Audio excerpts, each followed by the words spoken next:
well right now. Looks like we are moving through into the game. I don't know if we have time to look at the rosters. I'm assuming we do, but if we do, we'll bring up the rosters and have a talk about those individual players, because we'll talk about them in game. We have actually accelerated our game very, very quickly here, which looks like we're already heading in. Don't know if we've got the picks and bans to come up as well, but we'll let you know as soon as we know exactly what maps have been selected and what has been banned out. But it looks like Enyx and Radix are already on here, and it's Coastline, I think. Is that Coastline? Yeah, Coastline. There we go, Coastline. So, Coastline, a map which we don't see. I don't think this is the first time we've seen Coastline inside the Premiership. We didn't see it all in the first two play days, I believe. So, and again, it's one of the newer DLC maps. Has been out for a year, so I wouldn't call it newer, but out of the release, it is one of the newer ones. Looking at what we will be expecting already is Radix is going to go for a Sunrise. But before we talk about what they're doing, look at some of the picks and bans. Our second map for tonight is going to be Border. Look at some of the bans as well. Oregon, Cafe, Skyscraper, the Enyx band, and then Bank, Consulate, and Clubhouse is what Radix did ban. So is Bank drawn a ban because of that 5-0 that Enyx had on it? Possibly. It could be. I think that is going to be a big factor with especially teams in the same group. You're going to start studying to see how the other teams in your group fare on different maps. They should know what they did to Xenos. And also, Xenos is a team which Enyx beat 2-0 last week. In the first week, Xenos beat Radix 2-0. There we go. Here are the rosters coming up now as we get that setup coming through. Radix, Quake, Pat, Melons, Capone, and FX Bia, which Fibia. I was calling Fibia then. Who on that roster do you think is the guy that we need to be watching? Who's the guy that could clutch this and give Radix a sort of an entry point into getting Team Enyx off the top of that table? Definitely Fibia. He was their star player last week. He had a lot of entry frags. He clutched up a lot of rounds, and also I would say Pat was impressed me quite a lot last week as well. He put in a very excellent shift. He was more of the semi-slayer. Didn't do as much killing as Fibia, but still was there to trade out kills if Fibia did fall. So what do we got for defense here? Is it Penthouse that we've got defending? It's Blue Bar and Sunrise. Blue Bar and Sunrise. Okay, so that's going to be a first floor defense here coming out from Enyx. Oh, sorry, Radix. Yep. So Radix is the defending team at this point. Enyx looking for their options and entry. Where are Enyx going to be looking for entry onto this first floor? For a Blue Bar and Sunrise, you want to control upstairs as much as you can, because above that Blue Bar and Sunrise is going to be a big wooden floor that players such as Blitz can get into a position and start destroying the floor above.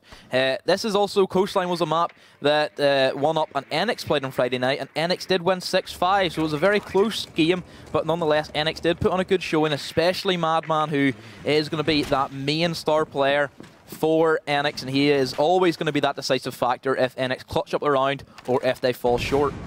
Madman just looking for... Oh, he gets an opening there, but doesn't quite get the sight onto one of the Radix players looking to defend that line of sight, but he's really putting pressure down, and this is kind of what we expect from Madman. He is the guy that can kind of put pressure down. He's going to be roaming quite a lot on that Ash early on, trying to get pressure down. He's going to be Pat picking off at first kill of the defense here. Blitz goes down. Actually, Prank's going to get one in return, and Fabia, the standout player for Radix, already taken off the field. But Enyx are taking a bit of hits here. They're low on HP right now. They've still got to deal with the smoke. No smoke on Radix, I believe. Is it? No, maybe you're right. No smoke. No, they brought the castle instead of the smoke. Castle, so I think they brought the castle just to have this upstairs control, so they can then slow down the attack from Enyx, and they've done that. 2 minutes off the clock. Enyx have made no headway in towards the bomb site. They also lost Blitz, who was their butt player, so the destructibility that I was talking about isn't going to be implemented.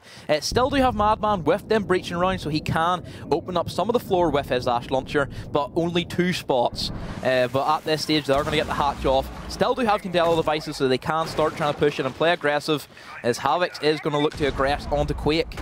Have to make a move soon though, 28 seconds to go. Oh, he walks straight into Quake, and Quake gets the pick off there. It's 3 versus 3 though as the return frag comes down. That's Melons going down to Prankies. Madman going to be looking for his entry point. He's going to have to make a move now. They've got 15 seconds to work with. It's all to go. The flash comes through. It's up to Madman to try and pick off something here. Looks like they have got position on Diffuser though. Yeah. Oh, that's going to be a big kill for Bandit as well. So to see Mac get dropped, but Prank seems that's going to be free for him this round, as it is going to be him versus 2, as Mac is going to be in no position to help, as he is going to be downed, and Prank's equally in no position to help his teammate as he does get finished off by Pony. 2v1 Diffuser goes down. Can he pull this off? That is going to be a no, as Pat puts an end to Pranksy's streak. And that is going to be round 1, going in favour of Radix. Wow, Radix off to a good start here against the top of our Group B teams. And Enyx, a little bit stringy on the sides there on their attack. Again, losing a member early on. Yes, it was a 1-for-1 trade, but like you said, losing Blitz denies you some of those really crucial angles looking for entry into these bomb sites. And yeah, you just can't lose a Blitz that early, it feels. Especially not when you're trying to take that kind of strategy, and losing him really limited some of their options. Yeah, not being able to get rid of them anchor positions, especially Castle playing inside that Sunrise bar, it did allow him to play that roam game, did allow him to kill Havix as he tried to push in. But this is going to be Enyx's attempt at their first defensive site, which will be a kitchen and service entrance. So no Penthouse and Theatre, which is the primary bomb site, which we expect to see. But they are not going to be opting for that either team, as it will be the kitchen chosen, and I would imagine it's going to be mirror windows and smokes primarily. Yeah, so kitchen and service is going to be the two bomb sites. They're going to look to lock up as much of service as they can. Prankies is going to be looking to stay, you feel, around that bomb site area. Madman is going to be starting to set up some defense around hallway. Pretty standard stuff coming out from Enyx, nothing too crazy. Nope, I would imagine that Enyx want the heavy roam game. They've brought Ayla, Vigil and Jagger, who are all potential roamers, as we do see the team roster, as we do see Madman, Mac, Blitz, Havix and Pranksy. Madman, of course, he put in an amazing effort. I believe it was in 33 rounds, he was able to drop 54 kills. It's pretty insane. It's nuts. To get a good KDA on less 1.6, I believe, kill round. It's pretty good for Rainbow Six, let's not lie. Looks like they're Pat moving through here. Going to make some slow entry plays. Radix look pretty calculated. This looks like a much more even game between these two right now. Even that last round came down to the very, very wire. Part of it, and now Buck here, Capone looking for entry on top side. He's going to be creating angles as Vigil, like you said. He's going to be so good at just being able to just be a big nuisance. They're not going to know where he is, and this is where Vigil gets taken down. This is where Vigil can come into a big factor, but I believe Pat is actually an IQ. I didn't see that. IQ is going to be the best counter for Vigil. As you can see, the pack that he puts on to stop him being seen by the drones and being able just to see where he is the whole time, like the way a pulse scanner works as well, did give Pat the big advantage going into that gunfight, which Madman was not ready for. Melons gets the kill on the Blitz, so both roamers down for Enyx. Going to have to be crazy defense coming out from Enyx right now. They have members on the bomb site. Looks like Smoke's going to try and open up some angles to give himself the opportunity to pick off. There's the roof going down. Pranky's now caught in an awkward position where he is now stuck under that opening. He can't really move because the shelf is in the way. Pranky's maybe just having to wait. Buck looking for something here. Hasn't quite spotted out. No, I think that's he's looking for Mac. No, Mac, he doesn't quite spot it out, but he's creating such good angles. That's the grenade going to go through as well.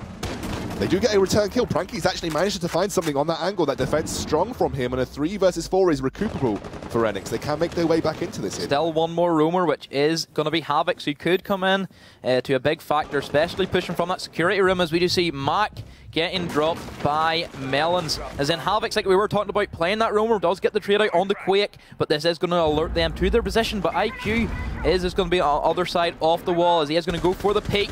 Shots do fire, both players do miss, as it will be going into the final minute. IQ going to pop round, trying to catch him off. He's unaware of where he is. How? Ooh, that should have been way, way less close for Havoc there, but unfortunately doesn't manage to find out that. Pat very aggressive on his movements, and now it's up to Prankies. Can he do it? 1 versus 3, I don't know. He's going to be put pressure on. Nope, no he can't. That is going to be a streaked clean win here for Radix. 2-0 right now versus Enyx, and wow, they've come out strong here, Radix, against the top of Group B, against a team that we really sort of tipped to be one of the best in this group, and Radix definitely sending a statement in the early on at Coastline. I think it was an excellent pick, bringing the IQ, knowing that Vigil is going to be Madman's main operator for this map, and just, I don't think Madman expected to see IQ, because we haven't seen any IQ play so far throughout Premiership, and she is going to be such a good counter for countering that Vigil. And also looking at the previous game, we've seen a lot of Vigil play, and possibly Horizon could have brought their own IQ that actually helped with Kimby and Vigil. So if we are going to see a rise of Vigil players, then we should then see a rise of IQ players. Yeah, like you said, really, really great play. And it actually feels like it's targeting Madman as well, specifically a guy who had that player of the week from the previous week. He is a standout player for Enyx, and now Enyx have got to make a really good, aggressive move here on what looks to be Theatre and Penthouse. Is this Theatre and Penthouse? Yeah, They are defending, so upper floor defense coming up from Radix. Enyx have got to find a way in here. What's the standard play for Enyx if they want to get into this bomb site? I would imagine that they're either going to go for 2 options, because that's really the only way you can push these bomb sites, is either go for the A by pushing in through that VIP lounge area and blowing off that main triple wall, or going for the A, which I believe is going to be more favoured for Enyx, as I believe they like pushing that stairs area. And then, of course, they like to push in straight into the heart of Theatre and then plant the bomb behind some of them couches located inside.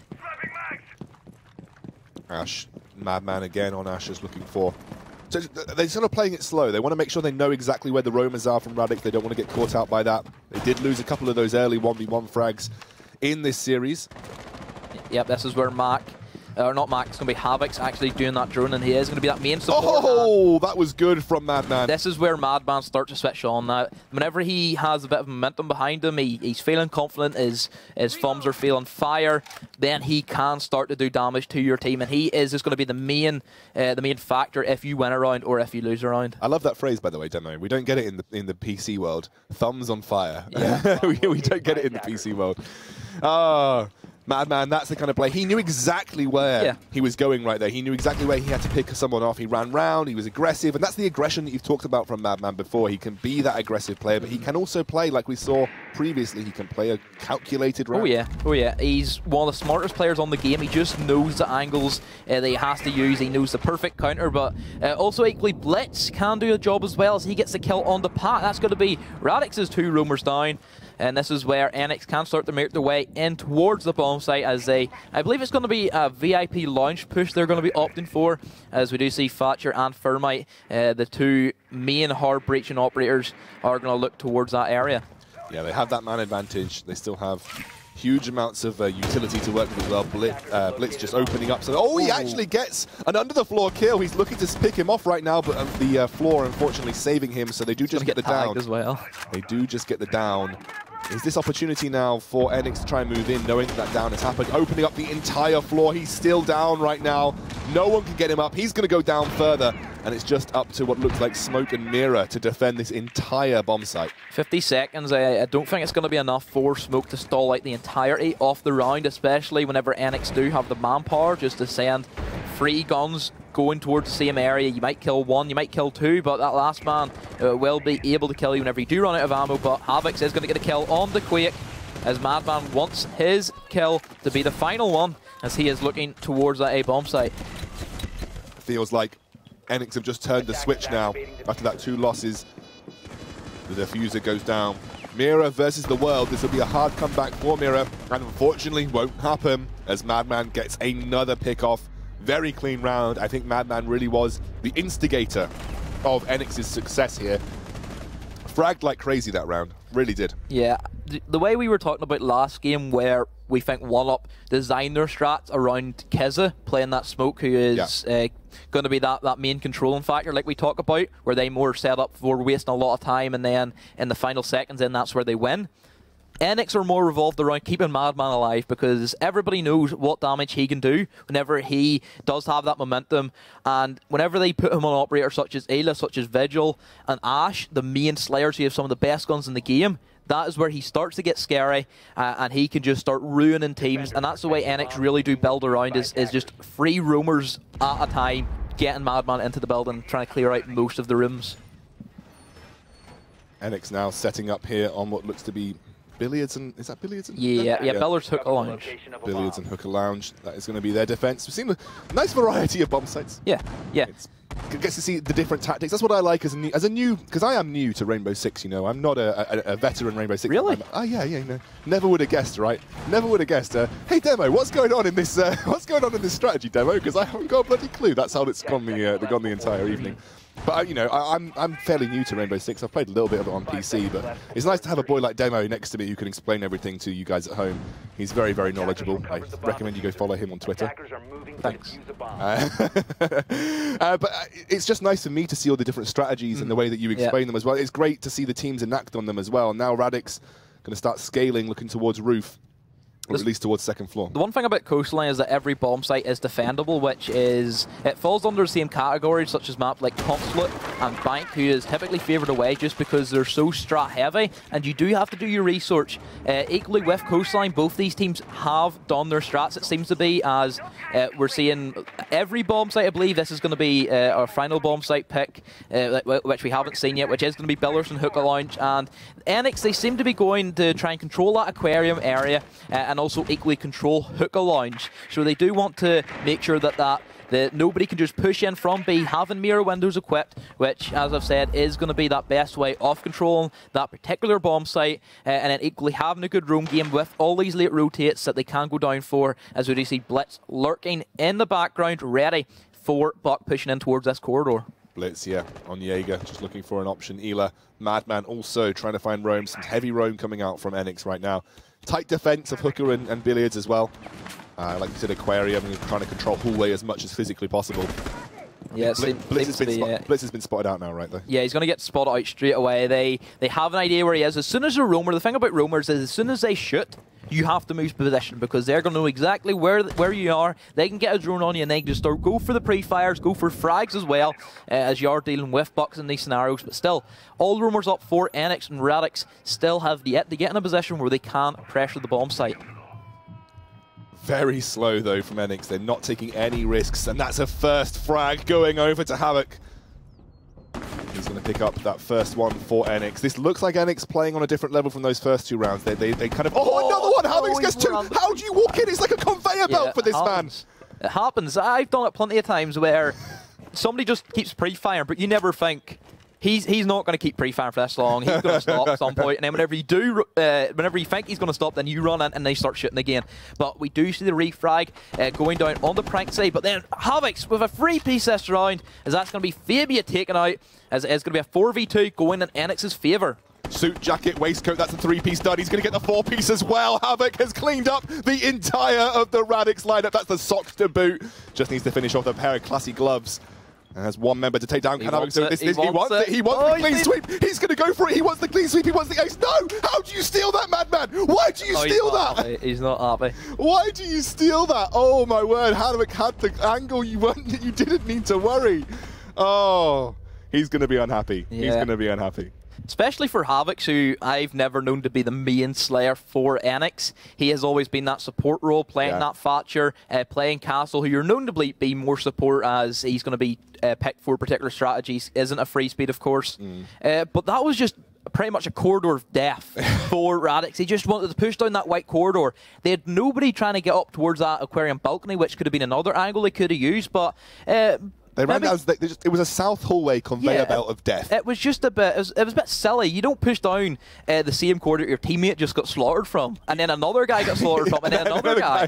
There was four slaughters in the same area almost, but that was a great round there from Enyx, and specifically Havoc's as well. He played an excellent round. Credit to him where credit is due. Headshots as well to boot, like he was on aim point right there. Yeah, now we are going to move in to the blue bar and Sunrise. Once again, we did see Radix successfully hold this last time. We had them with the good roam game like we've seen from Pat, and also Fabia upstairs, as well as some of the anchors such as Mira downstairs, holding it down for their team, making sure that Enyx don't get too frisky and try and go for a couple of rushes like we did see them do last week. We know that Madman, I've seen Madman just walk into sites undetected and kill two people. It's something I think Radix are wary about, so that's why they place people such as Castle at the main door ready for them predictable rush outs, but it doesn't seem to be that case, as Madman is going to look to, I would imagine, rappel up onto the roof and then try and work their way down. Radix carefully. Again, like you said, this was their successful defense. They did have this as a successful defense last time, so they're trying to do the same thing again. Maybe force Enyx into some awkward strats. Maybe they don't feel as comfortable entering this bomb site. You'll know better than I do, to be honest, but definitely feel like Radix feel good in their defense of this particular bomb site. Yeah, that's going to be Madman down, but not out, as I believe that was Pat on the Ayla. Does manage to scoot across and does get him to half health, but then Havoc's does get the trade out, as in Fabi, who knows he was downed, tries to go for maybe a little bit too much aggression, and Max, sitting on the rooftop, does get the kill, and already both roamers from Radix, which was the main point that Enyx had problems with in the first round, they're going to be out of the picture. Looks like even Havoc is going to get Madman back on his feet as well. Havoc has played a blinder over these last 2 rounds here, and now it's going to be a 5. Oh, no, wait, no, 3 versus 4, because I think that's... Is that Mira going? No, sorry. Ying down. Ying down, yeah, so they're not going to have the use of those flashbangs coming through. Still a good defense opportunity for Radix here, but Madman being back up means he can clutch. Oh, and he does clutch with a headshot. Clean, quick, swift, and delivers the blow to Radix, who really couldn't afford to lose many more members here. They've just got Mira and Castle left now. The irony of that kill was that Radix actually opened up that hole themselves, so it just gave Madman a clean shot onto his head whenever he is being pressured. So I like the way that they were trying to go for this upstairs hold, making a lot of angles that they could possibly use to shoot onto that corridor of death, we'll call it. But on this end, it did backfire on them, and it does leave Melons and Quake in a sticky situation. Melons, C4 up, trying to get somebody, won't get much from it though. And now Radix actually get 1, so it's 2 versus 3. This is actually very, very defensible now for Mira and Castle. They can pull this off with only 54 seconds to go. That's going to have to be a clutch from Melons. He's been really, really good for... I think Melons has been a standout player for Radix so far, has been pretty consistent on Mira especially. He's been a very good anchor. That's exactly what you're expecting from your support players, is to hold it down whenever rumors do start to die. We've seen it a lot from Pranksy earlier on in the rounds. He was able to hold it for Enyx, and equally Melons is doing the job, and that is going to be the diffuser going to get dropped up by Pranksy, but Madman's going to be back into the position of his fallen teammate, as it is going to be down to Madman and Blitz, the 2 main slayers for Enyx, but Melons with another kill gets the headshot on the Blitz, and this is where Madman has to do it for his team. 10 seconds on the clock. This is where he is essentially running in to death as Quake gets the kill on the Madman. What a round from Melons. Yeah, Melons, we just mentioning what a clutch player he's been for Radix so far, and that's another successful defense of Sunrise, Blue Bar and Kitchen. What do you think? Is this a weak point for Enyx here? Sorry, for Blue Bar and Sunrise. This is a weak point for Enyx and Sunrise Bar and Blue Bar. Is that just something that you don't think they can effectively deal with at the moment, or is it just you just feel like maybe confidence issue for them going into that particular site? I think that they did a better job than they did last time, where they were able to clear out the rumors very professionally over the last time where the rumors just ran havoc on them. But their final execution wasn't as good as we've seen from them before. They didn't get the hatch off this time, which surprises me. They just wanted to try and push in through that open wall, and then Melons was able to pick them off from that lounge area. So I think their final execution needs to be worked on. Absolutely. This is close series between these two teams, and Enyx are being made to work for it. They're going to go Smoke, Mira, Castle. Is that Valkyrie also coming through as well? So, what do you make of this defense squad? Pretty standard for Enyx? Seems to be, I believe it might be one operator change where Madman's going to be playing that Valkyrie rather than more aggressive operators such as Vigil or Ayla like we've seen him play. Also Jaeger, I think, has been switched out for the Castle stage, where Havoc's previously had that roam game over in the south side of the building. But him bringing this Castle does allow for more Enyx to control the where Radix are going to be pushing for it. And also, Castle barricades are a bit of a notice to see where the team wants to try and push from. If one of your Castle barricades gets blown off inside the bar, you know they're going to push from that end, and you can start pulling resources to try and defend that area. Maybe Enyx doesn't feel comfortable running Vigil now because they know that IQ is on Radix's line. Maybe they just don't feel that that's going to be something that they feel comfortable with. We'll have to see. Radix on the brink of potentially getting a match point if they pick up this offense.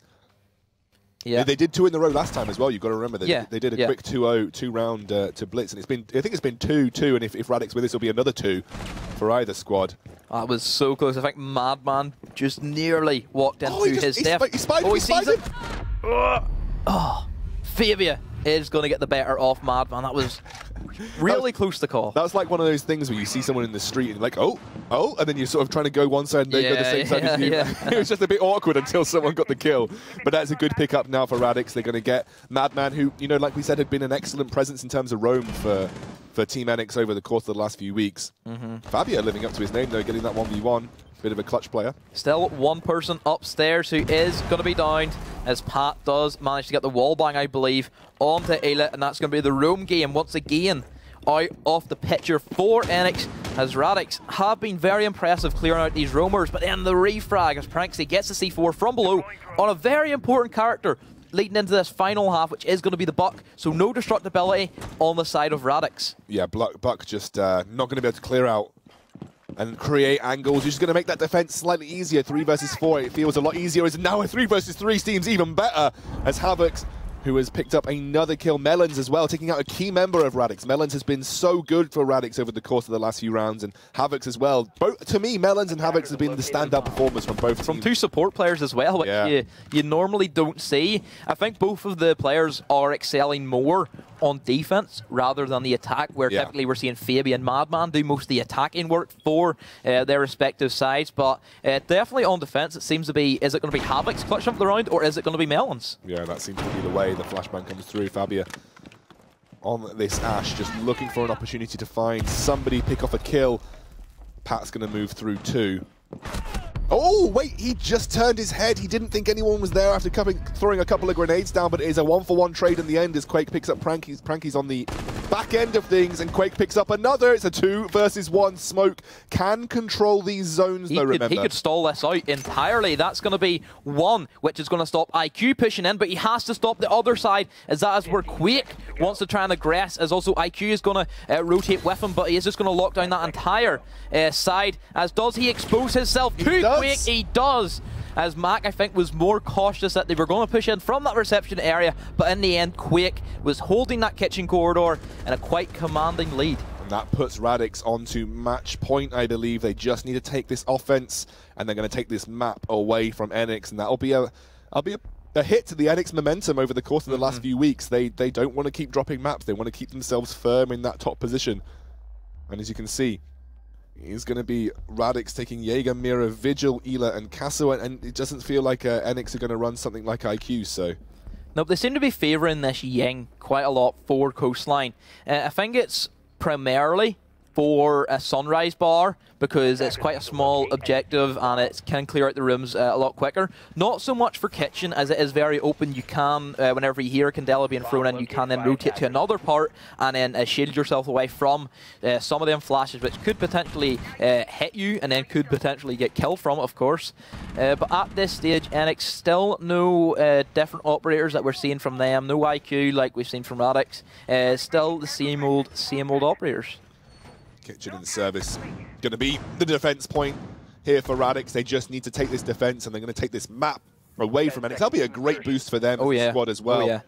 Knowing that they've taken a map off Enyx, they're going to shake up the standings in week 3. And like you said, going into week 4, that is going to be the most influential, really going to be the most influential week when you get to week 4. That's when these results are going to matter. If Enyx had managed to get a 2-0 this week, they would have set themselves up for LAN. They would have set themselves up to take a LAN position so easily, but Radix are kind of dousing the flames of the Enyx momentum. The thing about Radix, which I find interesting, is that these guys were the 8th place team going into this. They were the underdogs. They qualified, just about qualified in the open qualifiers. And everybody wrote them off straight away. These guys are not going to do anything. They're not even going to get a win. They're not going to get a sniff of any of the glory.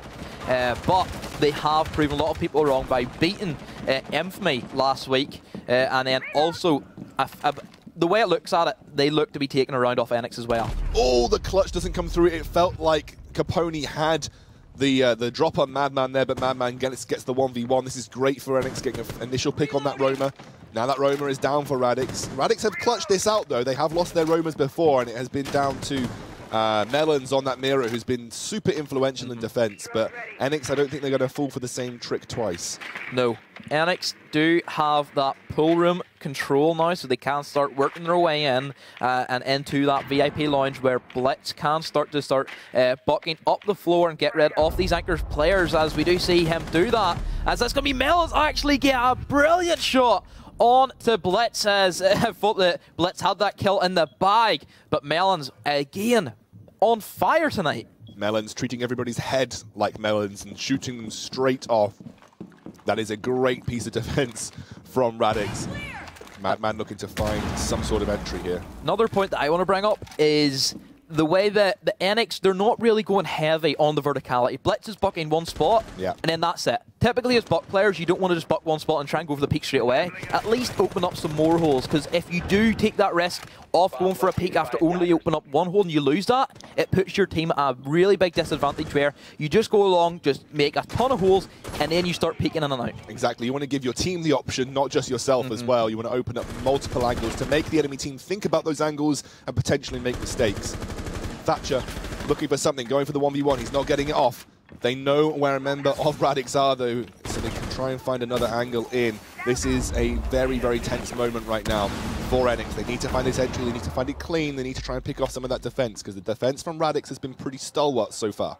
This is a scary point for Enyx, as Pat did make a mad dash out of the site and go for the rotate in towards Sunroom, but Enyx did see a glimpse of him flash by, and Havix is going to be ready, so that does leave only 3 members on site for Radix, as we are going to see Quake on that castle get one down onto Faction, and Madman cleans with the kill onto Fabian. Pranksy gets the kill onto Quake. It's Melons with a great shot, so it does put himself in a 2v1. But Madman, like we were talking about how influential he can be for Enyx, does finish off the kill and finish off the round. What a quick shot from Melons, but there was just too many angles. The diffuser had gone down, he had to make a move. Couldn't cover every angle. He knew that someone was getting rezzed over there. He knew that that might be where the majority of the Enyx lineup was, but there was one member just to his right, and like you said, it's left or right, left or right, and unfortunately, decision wasn't with him this time round, and Enyx bring themselves back into contention at 3-4. Radix now, who have looked shakier on attack than they have looked on defense, have now got to pick up an attack on so I've got to pick up a win on attack here. They're going to run with IQ again. I think they're just predicting that Enyx are going to run that vigil, but Enyx have learnt their lesson. Yeah, I think after the first round, again, we were talking about how smart of a player Madman is. He knows whenever he's going to get hard countered, because that's going to be the main way that Radix want to deal with the star player, of course. Once you clear that star player out, who did work with Vigil last week against Xenos, particularly on Bank, once you clear out that main star player, then the rest of Enyx should fall, because they don't rely so much on having that main fragger. But Madman, he is then switched ops, and he's been playing a lot better, particularly on Ashe. We haven't seen him a big little plays from defense. I think we've seen more big plays from him on defense last week. This time it's been more Ashe related for him. But we'll see where it goes, and maybe he can start to pick up a bit of momentum on the Ela. It's going to be Billiards and Hooker again for Enyx on the defense, and now Radix looking for their way into this particular scenario. Fabia down there near Terrace. Yeah. Seems to be that they might switch up strategies. Last time we seen them just push one by one into that depth corridor, and Havix was able to get a 4-piece from that. At this stage, they have took on to that they need to have another angle to kill Havix, so they've opened up that balcony window. So that is going to be, I'd imagine Ashe is going to try and play up there, and then she can play aggressive off that. Still, roamers, as we are going to see, Blitz, who did get, I believe, picked off quite early on, as he is going to be in the same scenario almost with, he's going to be fighting Pony, I believe. But a great run out from Madman, realising that Fabia is going to go for the rappel up onto the roof, using a stationary cam, which is just a natural cam, which shouldn't be happening, as he is going to go for another run out, but he did catch Melons, and I think part of the holographic site did cover Melons swinging, and Melons does punish Madman for another aggressive peak, which maybe he shouldn't have went for. Pony here. And Melon's just going to look to make a slow move through. That was a good pickoff. You needed to take out Madman early, I think, here for Radix, for any hope, because he looked like he was playing on fire this round. So actually coming away without even taking damage as well is great for Radix, particularly, because now with Madman down, the main roamer seems to have been gone from Enyx, and now they're going to have to be super defensive on site. They've got Castle, they've got Mirror, they've got Smoke, they've got plenty of zone control, they've got great angle coverage. They just need to make sure that they're hitting those shots. Equally, Enyx did get the kill on the Fabia, who is the main Ashe player, who we've seen perform really well on attack. Pony is, I believe, going to be that main entry man for Radix, since they did lose Fabia. So he's actually going to go for the drop down and start destroying some of the floor below, which was his plan. But Blitz, still the roamer, does manage to get the kill on the Buck. Pat gets the kill on the Havix, and Pranksy gets the trade on the Pat. And also Havix, Pranksy should I say, has been playing very well as a support Mira as well. So both these supports have been playing extremely well. Oh, that's going to be some warning shots coming out from Mac here. They're going to set up the Thermite, I believe, to try and get through that reinforced wall. That looks like it's going to open up. That's going to open up another angle for Smoke to think about. That is the door nice and wide right now. But that is going to be another one going down. I think that is Thermite. C4. Yeah, Thermite's actually down, and also the diffuser on the floor as well. Going to be essentially 1 versus 3 now for Radix, and that's going to be a big ask for them on offense here. And at this stage, Enyx know that he's going to be down the blue stairs, and that is going to be an easy kill for Blitz, as he just has to pre-fire whenever he does see Quake's head. And Enyx have brought it to overtime. Now it's overtime, so 2 rounds, you get to 6. Essentially from this point forward. Here we go. Close, as we said right at the start of this game, we said this is going to be close. It feels like it's close from the very first round, and we have got as close as you can get, down to 4-4. Seems like momentum is swinging back and forth here. No team really taking the massive initiative, but Enyx came back to get to 4-4, so this is going to be big for them. They're probably building in confidence. Madman seems to be taking those better early shots now, playing like the Madman style that we know. And actually, Melon's dropped off a little bit in the last few rounds. He had that excellent round, unbelievable round, and then just hasn't quite performed at the same level. I think if we can actually get the stats up again, one thing which I picked up on is that Pranksy and Havoc, the 2 support mains, are top with 9 kills. That's ludicrous. We never see that.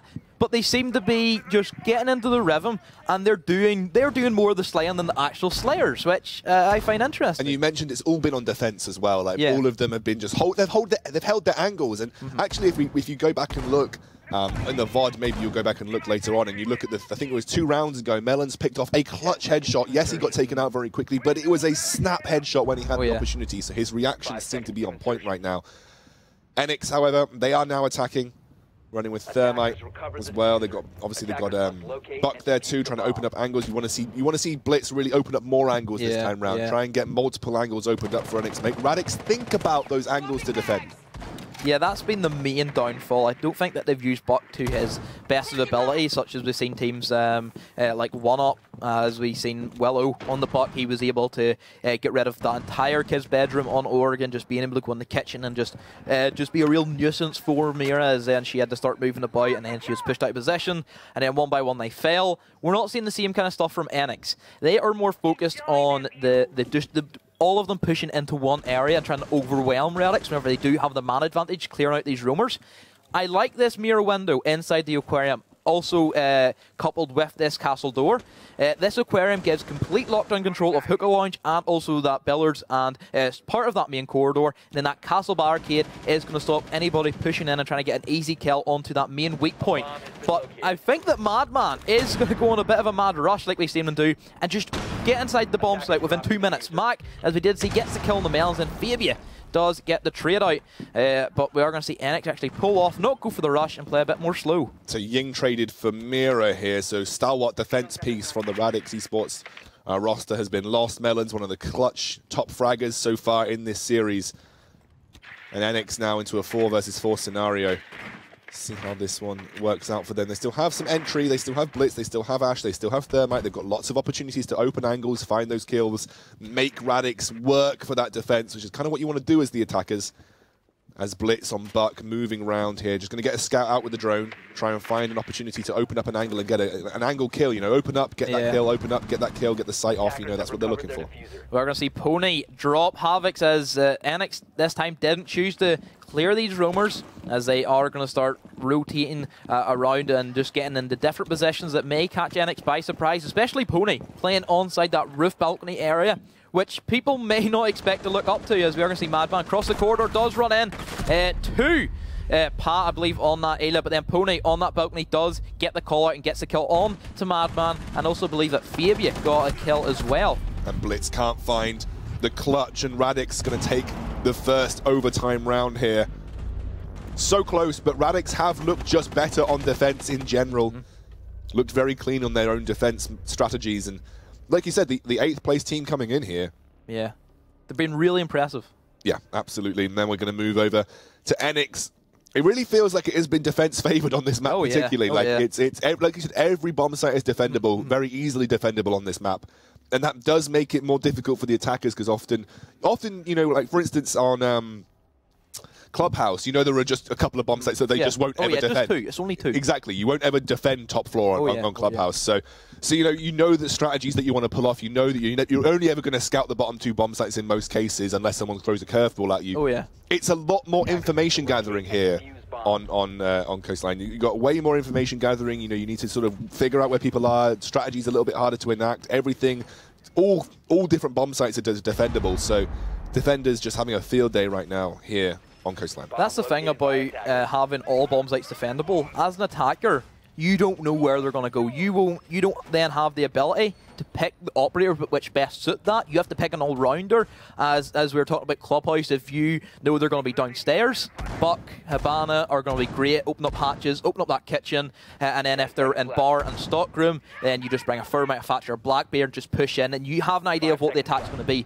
For this, you have to see what you're working with, and then that's where it comes down to the attackers being able to just... primarily the IGL would be the main guy to sit down and say, right guys, this is how they're setting up. I have a quick idea of what we're going to do, and then they play off that. It's a lot more time invested into information gathering though. Like, yeah, you know, oh yeah. You have to be way more sort of clutch with the way that you approach it. Oh, that's actually clutch though. Radix. Capone picks off one with Sledge there. Really, really lovely play. Finds an entry frag, which is fantastic. Mira already down. He's going to get two! He's going to get two! Capone! Living up to his name like the mafia, slaughtering people left, right, and center. What a beast. Yeah, I think that is where Radix have said, okay, we know they have a mirror window there, which we've been having a lot of problems with. Why don't we just go for the quick repel, bring the Sledge, who can get rid of that castle barricade immediately, and catch them by surprise, and that's exactly what happened. And that's going to be Havix, who's been a big impact for this particular bomb site, and also Pranksy on a mirror window, who is out of the picture as well. It's a 2-for-1 here on Coastline. Oh, wait a second. Quake coming through. He's going to try and make his way back over to Pat, but Quake does go down, so Mac gets a return frag onto Quake here, and suddenly that momentum from the 2-for-1 has been stopped. Buy one, get one free, now off deal, as Madman does try and take out a drone there, so he's going to get a bit of information as to where one of the Enyx members are. Yeah, whenever they're going to try and go for this B push, which they have, went for the counter, the main thing is that Smoke is going to be so good at stopping this because it's such a small room, only one door they can go through, and this is where they're just playing into Mac's arms as the repel's going to go down. Mac knows it's there, and this is where he can just start throwing out smoke grenades. It's going to be a 2v2, Fabia, and also I believe, is it Pat on the Habana? Versus Madman, or is it Blitz? I think it's Blitz on the Jaeger, and also Mac on the Smoke. Smoke's burnt a lot of his grenades early on though. A lot of that smoke and control that you want to save for the last 30 seconds has already had to be used though, so we'll have to be careful about his resources. Have recovered their diffuser. Yeah, this is where the plant is going to go down, but I believe that Mac is downstairs, so he can actually shotgun.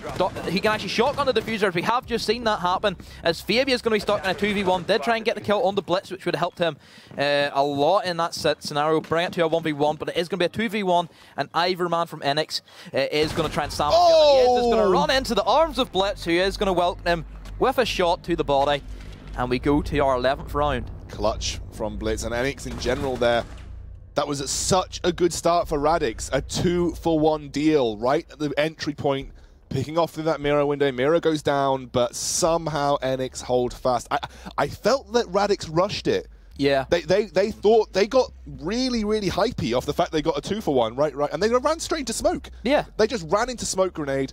They got chunked down from it, and they ran like you said, like they did previously, ran into death corridor almost. Yeah. I think they just thought, this is it, guys, take the map right now, and then they rushed into their death. So they didn't respect how much control there was still left available. I think they were just riding the hype train. Yeah. Just saying, okay, we've got 2 kills, quick, catch them by surprise. But Smoke is going to be so good for defending that hookah because he has the smoke grenades, he has a shotgun, and such a close range bomb site. He is going to be just, whenever he sees the push coming in, takes one smoke grenade to slow everything down and kill them while they're choking on your toxic grenades. It's not a phrase I say every day, but maybe I should. Choking on your toxic grenades. Don't turn in the Dez, please. Britney Spears, actually, I feel like if she ever became a Rainbow Six player, that would be her catch line.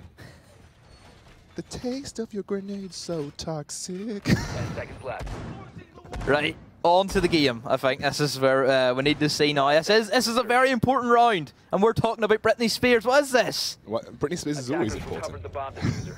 So, Enyx have the same operators like we've seen them play every single time on the attack. Radix picking up a Vigil, I believe it was Pony who actually got picked off quite early on. No IQ being brought out by Enyx. As Pat is this time going to get the early kill on to Blitz. That's going to be Buck out of the equation once again. I don't think Blitz has been performing as well as he should as a Slayer.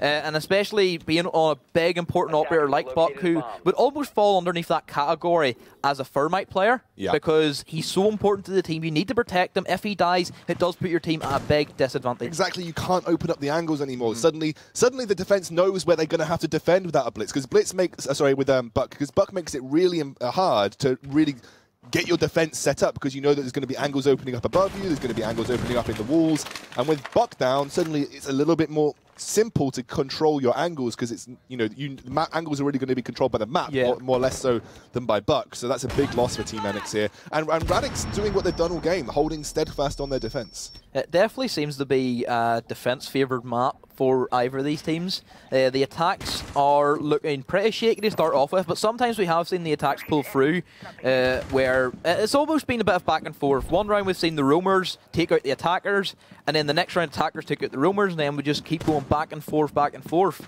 And at this stage it seems to be that the roamers have the advantage. Pony still not detected yet, as he does have that vigil pack, so he does make himself immune to drones, and he can start being a real nuisance for Enyx, as he does start taking out a couple of drones, and that does inform Enyx where he is located. It's interesting how Vigil has been so successful for Radix, because Enyx just aren't playing IQ or anything. They aren't playing something to counter, as Madman tries to get an entry point there, but will get spotted out straight away. Now going to move in through into bar, just looking to try and find some sort of way through. Good frag by Pranksy, knowing that he is going to be trapped inside that blue bar. And this is one thing about Enyx, their teamwork is second to none. They have been a team for at least a year now, Season 1 of Major League Champions, also EGX winners like we have talked about. But Melons gets another kill to his name, this time on the Mac. He's been so good as a Mira, and this is where not having Blitz playing that Buck can get rid of Melons in this particular angle, as now Pat gets a kill on to Havocs. And from this stage, I think Radix will hold the victory, unless Madman has anything to say about it, as he is going to push in. Elamine is going to catch him, as we are going to see Pranksy get dropped, and then Madman does actually get down on to Jaeger. But at this stage, he is just going to run out of time. 10 seconds left. Mirror window, he still has to go through. And that's going to be game, set, match for Radix, as they take a map off of Enyx, who were so favoured going into this game. That's really, really good for Radix, because now they have that opportunity to climb up that Group B standings. And Enyx, who looked almost untouchable in some ways, now have been shown that there is opportunity to beat them, just like 1UP probably, you know, were feeling in the previous game, that people said that, you know, they can be beaten, they are at the bottom of the standings. Enyx now have got to reflect. We're going on to Border, I believe, as the next map, so we'll have a look at some replays from the last round before we go, because that was an action-packed round, went all the way down to overtime. Very, very cool stuff from both teams, but Radix pull out the victory in the end.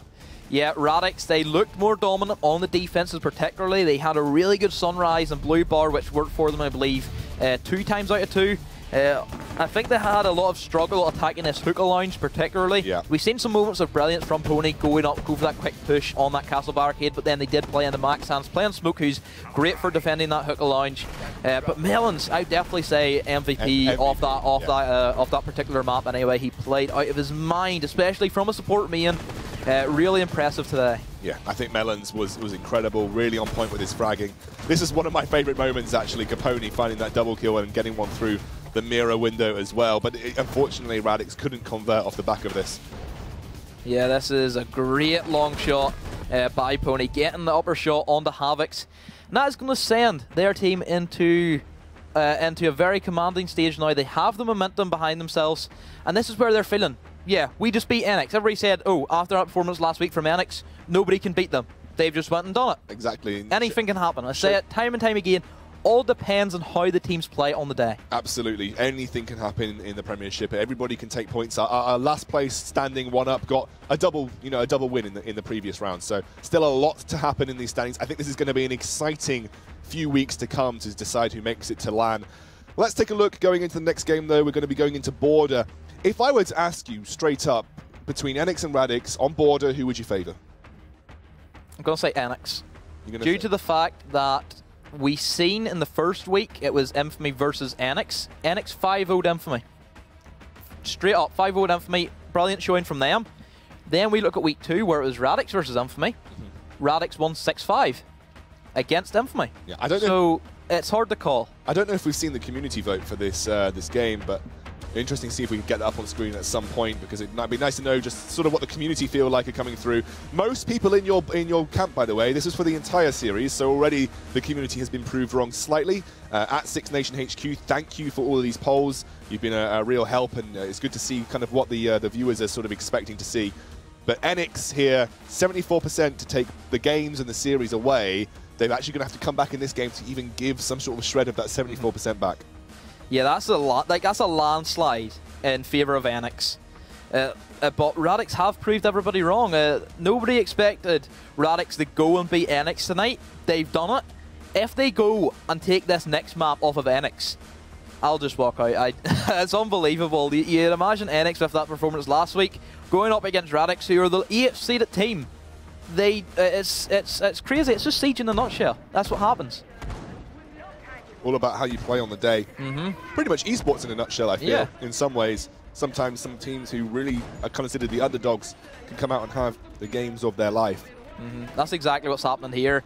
I was speaking to some of the guys from Radix, I think it was even before the first play day, and they were really confident going into it. They say that underdogs always have a good chance in any competition, may it be esports or regular sports. Everybody loves an underdog, and they're definitely proving it.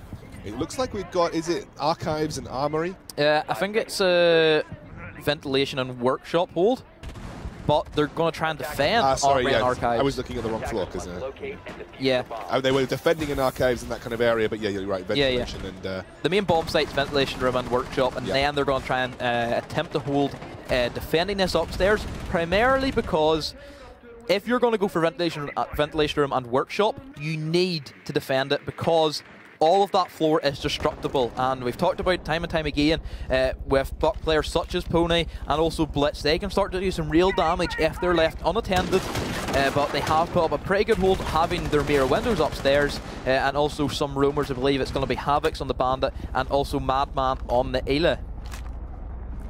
Pony here, Madman on Ayla, like you said. And slow again, but most teams seemingly not explosive from the get-go.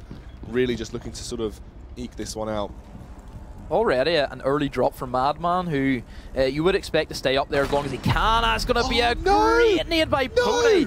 He had a clean shot. He had a clean shot. I don't think he expected the grenade, though. No, it's true, but it was a great nade from Pony, and that's going to open things up here for Radix, who are looking to continue that momentum from the previous game. What a nade, though. What a nade. And here we go. Skeleton Key starting to open up some of these angles on the roof, like you said, so important. And he's gonna spy one out. Doesn't get the kill. Nope. We did also see Pranksy playing that. Pulse does get a kill on, to I believe it was the Thatcher he pushed in. And again, Pulse is a great operator for this site because there is so much destructibility. He can see through the floors and then toss the C4 up whenever he does feel like it. A very old Enyx strategy where they have Pranksy playing underneath that particular hatch, and it just throws the C4 up and usually does get a kill because it does catch a lot of people by surprise. Yeah, same, you can do it in Clubhouse as well. You can do that. Yeah. In fact, the game that I cast to be able to do this, there was that double kill with Pulse and Clubhouse. It's something that is always enjoyable to see. Capone going to be scouting things out with his drone. It is a 3 versus 4 situation. It's not the worst thing in the world for Enyx right now. They can still make defenses happen. They've got Mira. Still have Madman up, and also Blitz up as do see Blitz get the kill on the Pony, but then automatically gets traded out by Fabi, but then Madman comes around and gets a kill on the Fabi and puts it into a 2v2. Against IQ, and Thermite Mac still up and healthy, which is always good in your free armor, so he's going to be able to tank a lot more, but having no flank coverage from Madman is going to put them at a disadvantage as he can start rotating up the stairs and use these hatches, and also the buck spots that your team opened up, they can be used against you. And he's using it right now, and he might even get an angle. Does very slowly miss, but oh, he's looking for it. He's looking for the angle, trying to get onto the diffuser. He gets it. Madman picks up Pat. And he used the blitz angles for his own game, just like you said. It can be a blessing and a curse, and when you end up losing your momentum on the attack, this is what can happen. It's up to Thermite now. Radix have only got Thermite to work with, and Madman's looking for it. Madman is looking for it. He gets a tag. They need to go for the defuse, because it's starting to run down. As I say that, Mac is going to finish off the kill, and that is going to be Enyx taking the first round, and this is where Madman is starting to look scary already. A bit of momentum behind himself, and it's only the first round. I really enjoy the way that Rainbow Six operators diffuse things. Apparently, if you just hit something hard enough, it just stops working. Yeah, it's not like any other games like CS:GO or COD where you actually have to like put in put in a code. Stuff, it's funny because CS:GO is like, you know, it's just, I know what the code is for every single bomb. You know, it's just this same code the entire time. But no, in Rainbow Six they do it the man's way, which is hit things really hard. But the thing about I actually rephrase that, the Neanderthal way. Yeah.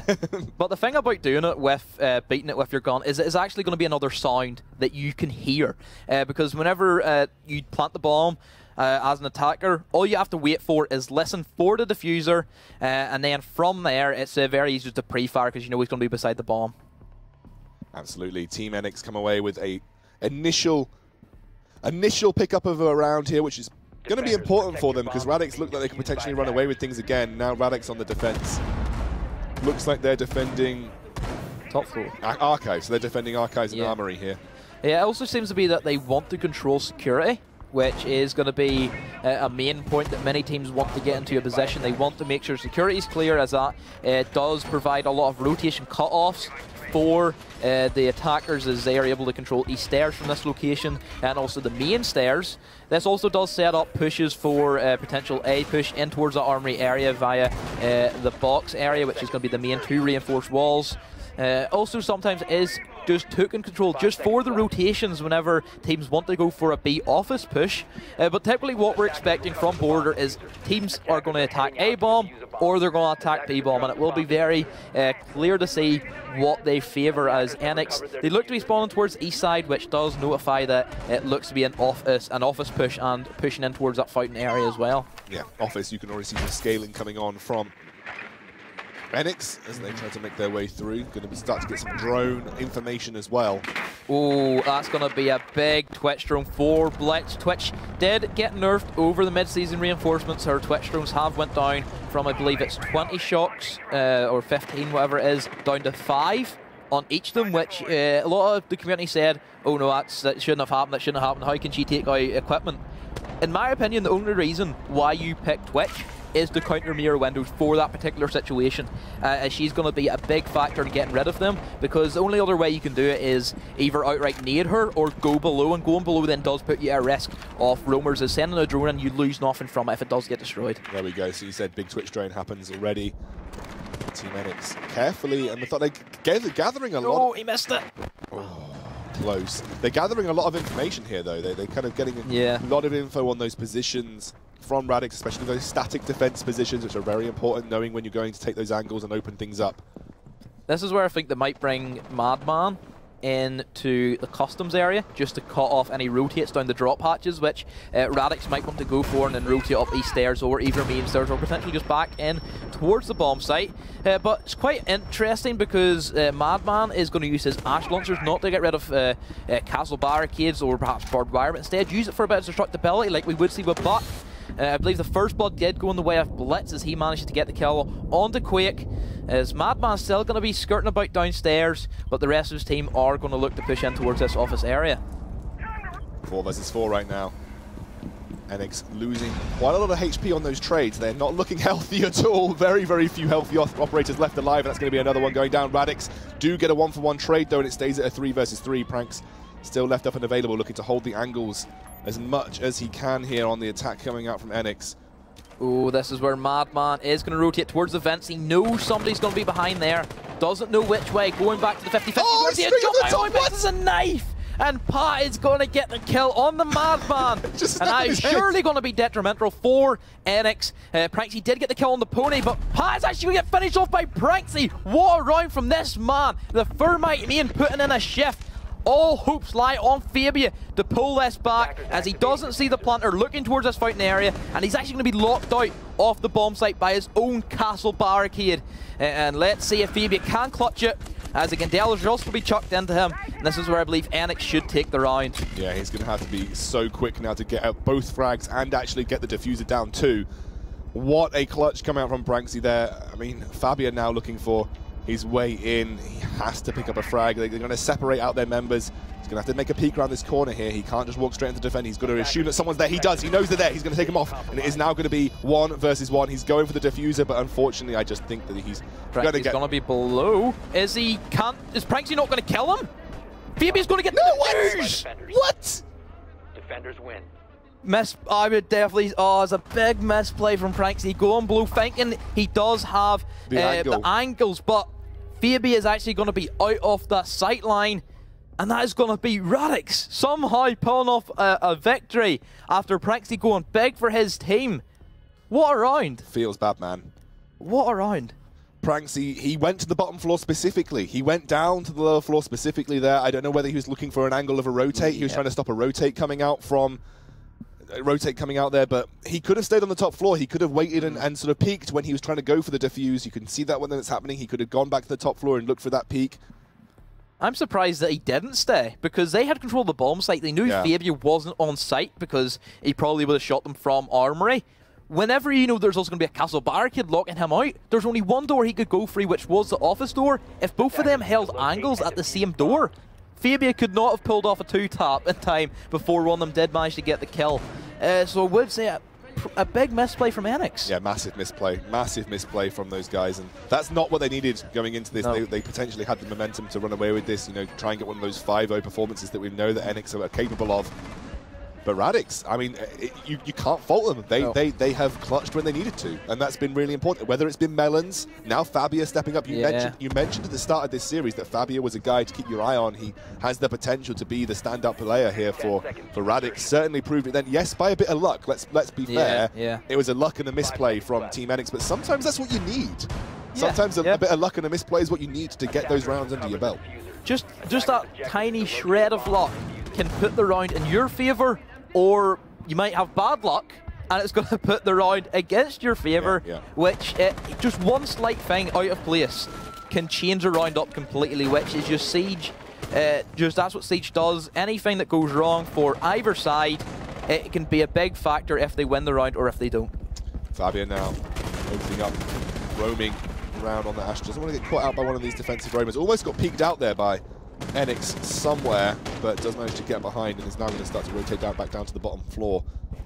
Seems to be that they want to play this C4 game with Madman having that Nitro Cell at his availability, and also Pranksy, who is going to be, I believe, the Pulse player, who can rotate down and also C4 from below. And talking about the different destructibility, we've talked about it on Chalet, where we've seen 1UP and Horizon go at it. But this is also another big destructibility map, is pretty much the whole entire Archives and also the Armory is going to be destructible, except I think maybe just one little bit of Archives is going to be concrete, so you can't see for them. But for the most part, Enyx want to control downstairs, but also they're trying to control his offices.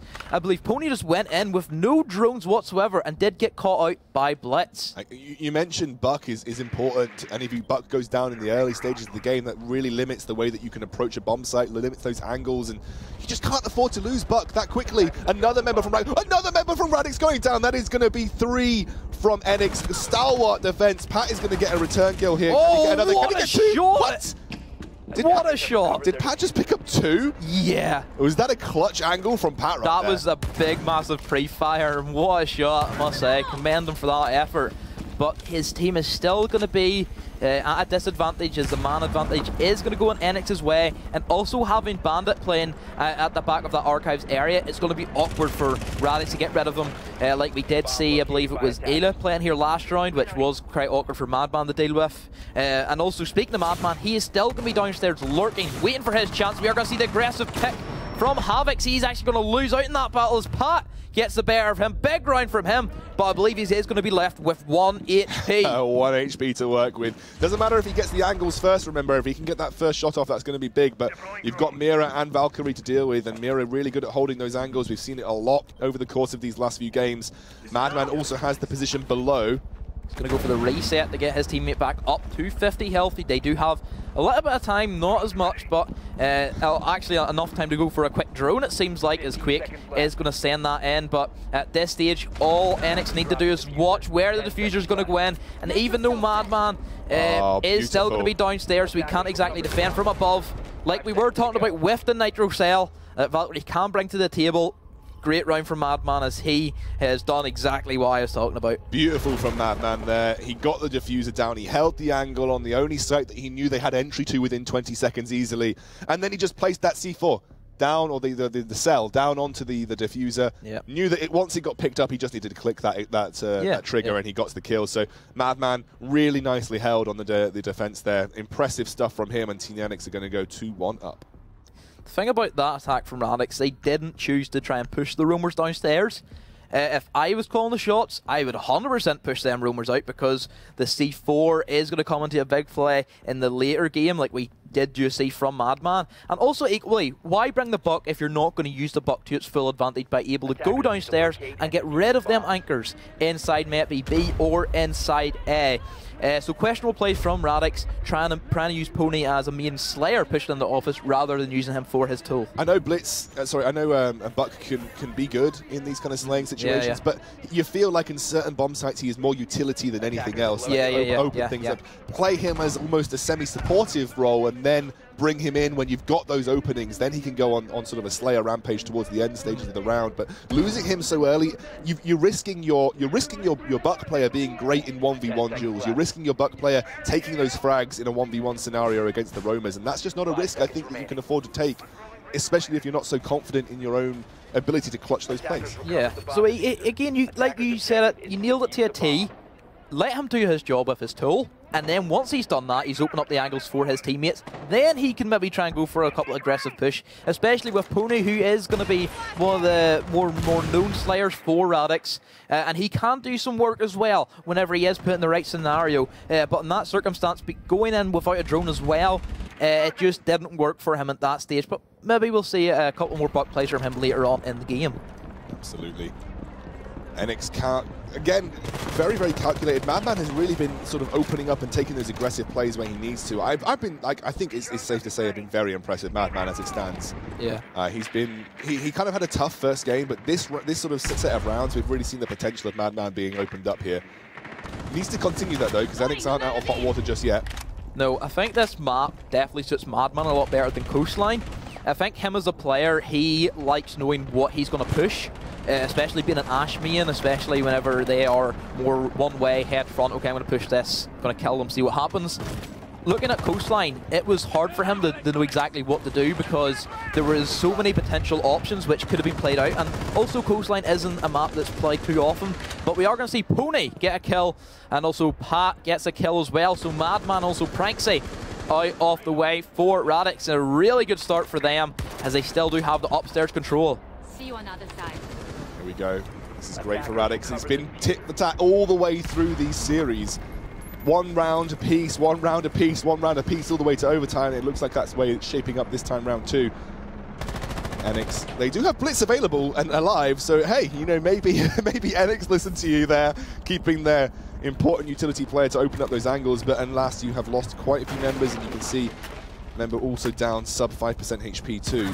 They have got control of upstairs. Still a minute to go, so he can start opening up this floor. Did he catch a glimpse of Mira there? I don't think he did, as he is going to continue to open up this B bomb site, and I would imagine he's going to start rotating towards A. We do see Mira with the C4 ready to throw it as soon as the floor does get destroyed, as I think Max is going to go for a reset on his teammate, and C4 is going to be tossed out by Melons. Does he get a kill? He doesn't even get a scratch on the Blitz, as 35 seconds to go. It still could go either way in this last couple of seconds in the round. It's close now, 30 seconds to work with. Radix have got great defense from this point forward. Enyx have got very few resources to work with. They've actually brought back up to 50% HP, so they have refreshed. A bomb has been located. Seems to be that he wants to go for the jump in. Is he going to go for it? He is going to go for it, but Melons, like we were talking about how well he played, is going to get the kill. Does he get the kill? Havix? No, as he shuts him down. 5 seconds to go. Blitz does move his way inside to the bomb site. He has to go for the plant, and this is where Havix needs to cover him. He does it as Fabia gets the kill on the Blitz. As Havix, he doesn't have enough time to go for the plant, and it's going to go back level terms 2 rounds to 2. Wow, this has been back and forth between Enyx and Radix this entire evening so far. It looks like it's going to be shaping up for another overtime round. It feels like Radix have been great on defense. Every time Radix have been great on defense, it has been their stronger suit, but their offense has been weaker. They haven't found those opportunities. They lose a member early on. This is something that we saw in the first game of the night. Losing a member early on, especially on attack, can really hamper. And it's been Buck that they've lost almost every time. And you lose Buck, and that's a major disadvantage in an attacking situation. I think possibly their droning hasn't been as good as some of the other teams we've seen, looking at 1UP and also Enyx, the way they've been doing their drone game. I think they rely more on teamwork, which I'm really impressed with the teamwork coming out from Radix, like we were talking about in the first game, where teams, they need to trade kills back and forth. Whenever one of their guys dies, somebody else has to be there to get the trade, to level out the kills. This is what both these teams have been doing, is working in two, supporting each other, which is one thing which Horizon, they need to go back and look and doing some of that stuff and take examples from Enyx and Radix, who are really good team chemistry. And another thing about Radix is that they've only been a team for about a month, which hasn't been very long. They haven't had that much preparation time compared to Enyx, who've been a team for a year. They have really shown why they deserve to be in Premiership, and if they manage to take this map, they are going to be in a chance to get into the Prem, which in some terms people may say it's a big upset. I think not even some terms. I think you're taking the 8th place team, you're knocking out one of the 1st place teams. That is an upset. Absolutely. The underdog story, I guess you could imagine. And I think Melons has been a real standout player for Radix. Fabio has been showing up as well in certain situations. The problem is that I think Fabio needs to go that next level on attack. He has been the consistent roamer for Radix. He needs to be able to get there and take out the roamers from Enyx. He needs to be able to take those clutch 1v1s a bit more easily. If you can take up Madman early on here for Radix, you put yourself in a great... a lot. Yeah, exactly. You put yourself in a great situation. And I think that relies on Fabio in a lot of cases. Looking at Pat, still consistently playing the IQ. Last time, Radix had issues with the pulse from below. This will help them significantly, as we know they primarily bring it just for Vigil, as they're scared of Madman on that particular operator. This can help them a lot with being able to pick out where Pranksy's going to be sat, where he's going to be playing, and potentially get a wall bang onto him, or they just know he's going to be waiting for you to run into that fountain and see for you. As we are going to see Melons get the kill on to Madman. We just talked about this. We just talked about this. Melons has been a stalwart player for Radix so far. And now they still have their Buck. Radix have got their Buck. He nearly died, but they've got their Buck available. Capone has not yet died, and this is a better start than they've had in most attacking scenarios. Looking a lot better for Radix in this scenario, but I think one C4 kill coming out from Pranksy or Mac, it could throw the round in their favour, as more likely going to be IQ, who Pat's been playing very well, very consistent this series, and also equally on the Pony. And if they, like we were talking about, if they lose the Buck, then it's not going to be too good for them either, as we do see aggression coming out from Fabian. Another kill to his name. He's been playing impressive, like we were talking about with the C4. Buck out of the picture, so even though they kept them alive this time, he still ends up dying. They're going to use Hibana to try and open up some of this ceiling space as well, get the floor space ready to go, but it's still a 4 versus 3 scenario, so man advantage still working with Radix. It is hard to sort of get those sort of static defense positions taken out though as the attackers. You do have to be careful. Radix is going to send Quake down. It looks like they're going to group up and try and find another entry point with just 1 minute to work with right now, Demo.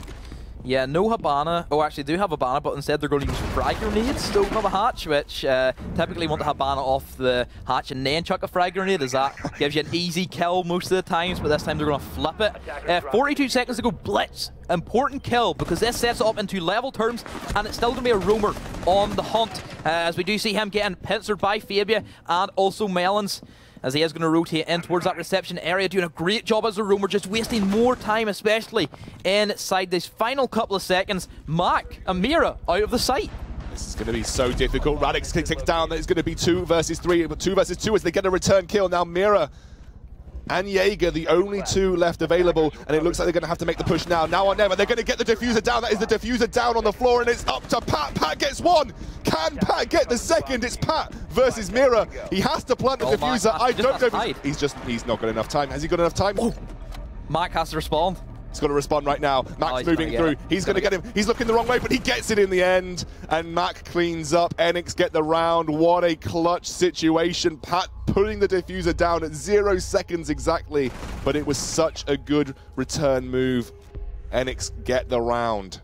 Great comeback from Enyx. Blitz.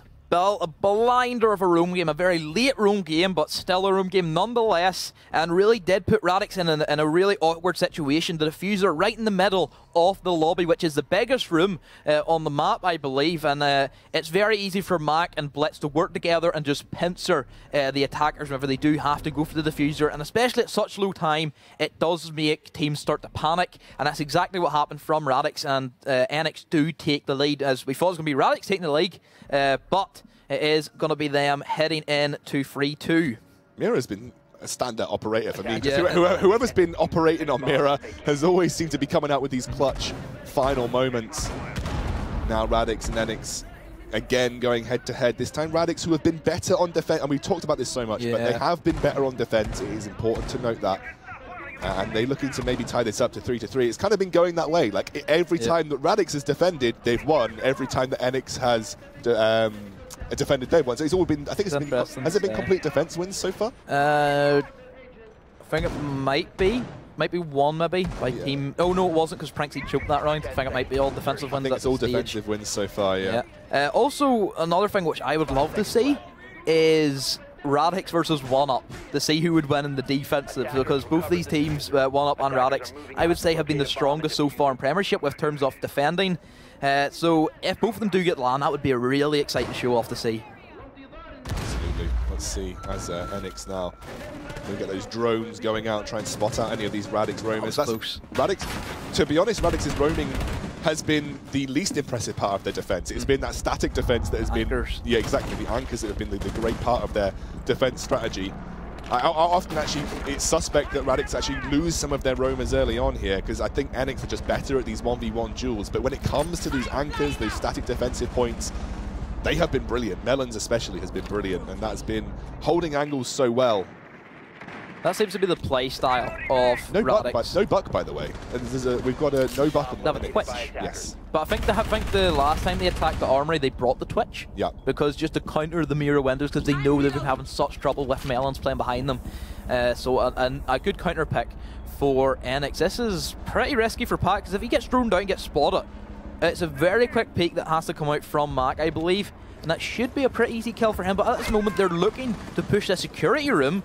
Previously we've seen them just go all out office as Pi is going to get tagged, but he does scurry away back into the bomb site. And is he going to go for a double peek? It seems to be, but he does get nothing from it. He does see the head of Blitz, but nothing comes off it. Well, they're actually keeping Blitz in one position though. Ooh, I thought that someone got tagged there, but they've downed, I think they've downed Fabia. So Fabia and Jaeger has gone down, but hasn't been killed off just yet. Might be able to hold that angle and try and put pressure on him, as actually they do end up losing one member of Enyx into a 4 versus 5 situation. Healer's going to move through. That's going to be Pat picking up a kill. They can pick up the Twitch, and he's down. It's now 4 versus 3 again. Radix defense holding strong. This is where it's going to be the quick rotate from Pat. Is he going to catch Pranksy by surprise? He is, with a great shot. Diffuser down. And this is where we're talking about the trade-outs. One guy dies, another one picks up the pieces, and it does put Havix and Mathman in an awkward situation, as no hard breaches, as Fermite and Habana have both been taken out, so the only options they have is going to be through either the office door or this armory door, which is pretty much suicide, as it should very easy for Ayla to hold the angle. It's a really big ask, I think, here, as Pat's going to get locked out here. He doesn't get taken out though, so he still gets to hold these angles. They're still defending pretty well on these doors, like you said, those hard reinforced doors. Not going to be breached here by Enyx, and it's going to be so difficult for them to file. And it's almost like they're going to be going through death's door if they're trying to move in without getting some sort of peek or some sort of pick off. 15 seconds remaining. Flashbangs coming through, but they're not making great use of them just yet. There is one member going down. Actually, Madman picks up the kill. Not have enough time. Madman versus 1 versus 2. He's going to pick up the diffuser. He's going to have to run through right now. I don't think he's going to have enough time, and he goes down. Pat, standout MVP from that round on Ela.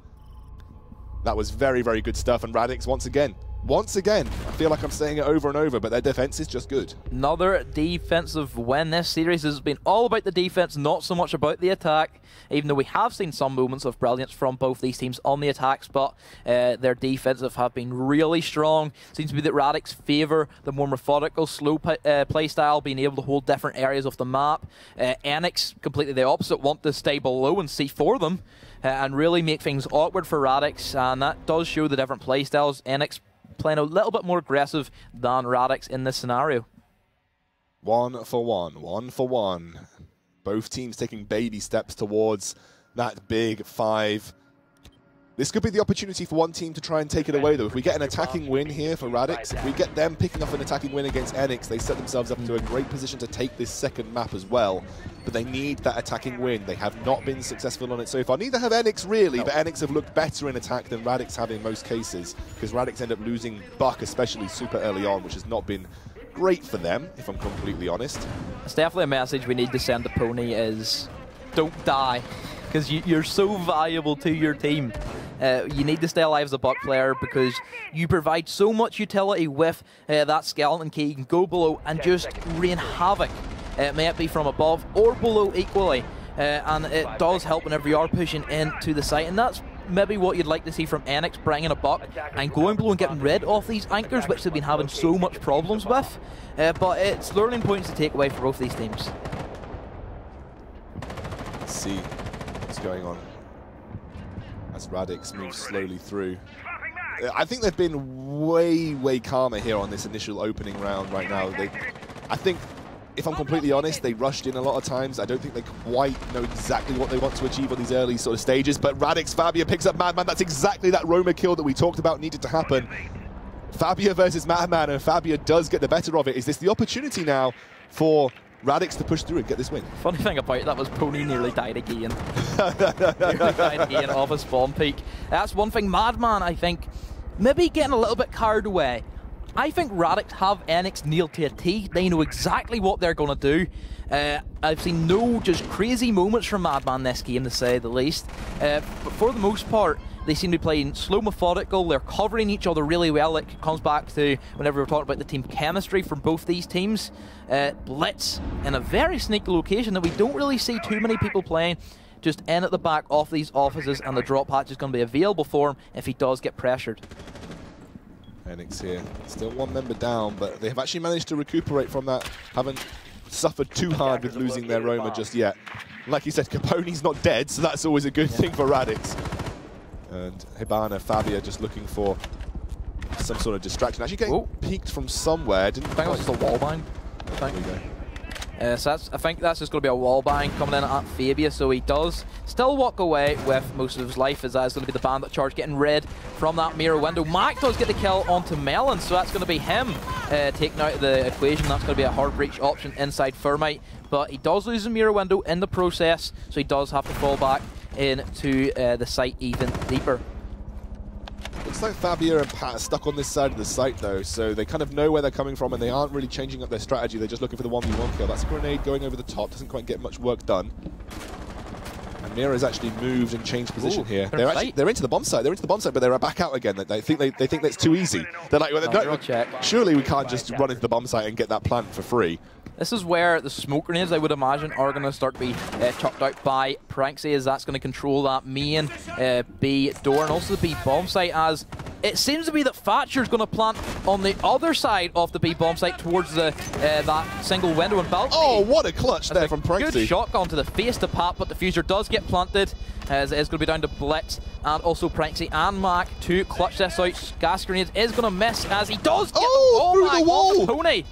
Now this is where Radix need to hang on. They need to hang on. Diffuser could possibly be brought out here from Pranksy, as I believe Thatcher's going to be rotated towards that single window. Does get the kill on to him, as he almost does get the kill on the Blitz as well, as the Diffuser now is going to be hit it, and Mac is going to be playing very well and does cover him. I think he's actually going to defuse. He doesn't get it. He doesn't get it. He's going to defuse outside the balcony, just saying, haha, you can see me, but I'm going to defuse the bomb.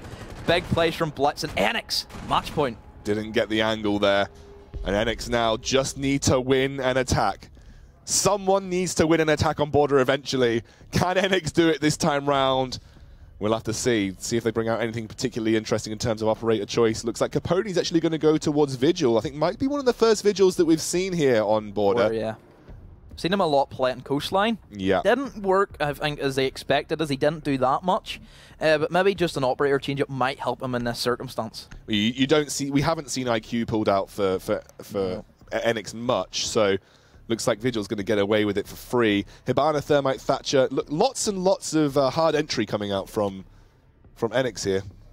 Yeah, I think that they know they're pushing the ventilation room and workshop, so having them options with the Buck, with the Thermite, with the Thatcher and Habana, it does allow them to primarily push in towards the Armory and Archives, which is more than likely going to be held by Radix, and then from there they can bring the Buck in and hopefully start opening up anchor positions. Like I believe we did see Buck do it in the previous round. Enyx were attacking this particular bomb site, which they did lose unfortunately, but I think that was due to time. Clutch for Enyx now. If they can pick this off, it doesn't go to overtime. 2 overtime maps in a row is the potential for Radix if they do again win defense, which they have been. All team, I mean, I said that Radix would win. Every team has won defense so far, but I think we're sort of hyping on about it with Radix because it has been more impressive from what we expected to happen in this series. And now seems to be they're starting to pressure this ventilation room area and work in towards security. Yeah. Which we do see quite a lot, as we talked about it. Teams want to push in security. Security stairs, cut off rotations, and then hopefully work their way in towards fighting or either the box. Absolutely. I like the hand movements that you were doing there, Demo. Into box, like you were slapping it. They don't see me, it's okay. Defender is approaching the kill zone. Here we go, Vigil. Looking to roam a little bit here for Capone.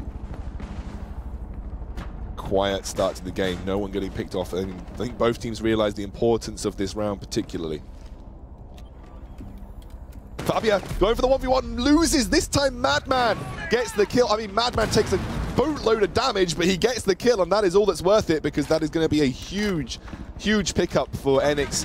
They have that man advantage now. They're going to start to use something to get some vision down as the drone comes out. That also allows them to play this main quarter angle. They've got rid of that castle barricade, which was the main saving grace for them defenders trying to defend this particular archives area. So that does allow the attackers also another push point that they can play aggressive on, where Madman could swing round in towards that single door. So we do see Pranksy get the kill on the pony, as it seems like Madman wants to watch some of the rotations that whatever roamers want to rotate down, he might be able to pick up the kill, but at this stage all of them have decided to drop down and has given Enyx complete control. 1 minute 20, plenty of time for Buck to start doing some work. Yeah, open up some angles. You've got 5 members now, it's 5 versus 3. You've taken out a couple of the key defensive options. You've taken out the roamer in the form of Vigil. So you're not too worried about roamers, because I think Jaeger's also gone down 2, so you know that you're dealing with almost pretty much static defense in most cases now. Yeah, I think one thing about Enyx I've picked up on with their Buck spots is that they deliberately do Buck spots so then they can watch the diffuser from above. Yeah. Which, it doesn't work for Pranksy, let's be granted, but Madman! Enyx are going on a tear. Madman! As Madman finishes off the round, finishes off the series, and does grab his team 3 points, even though Radix had a very strong performance. Yeah, finally,